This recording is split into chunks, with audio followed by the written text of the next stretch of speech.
NATO e ka nisur zyrtarisht misionin Roja e Arktikut. Në fokus është përmirësimi i pozicionimit ushtarak, ndërsa lëvizja vjen pas tensioneve të fundit mes aleatëve të NATO-s, Danimarkës dhe Shteteve të Bashkuara lidhur me të ardhmen politike të Grenlandës.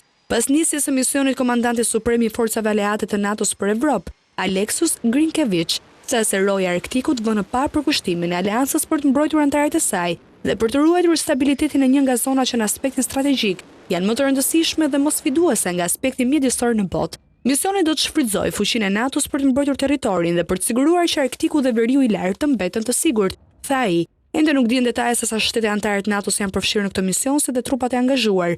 Deri më tani vetmi konfirmim është se misioni është shumë dimensional, që përfshin ajrin, detin dhe tokën.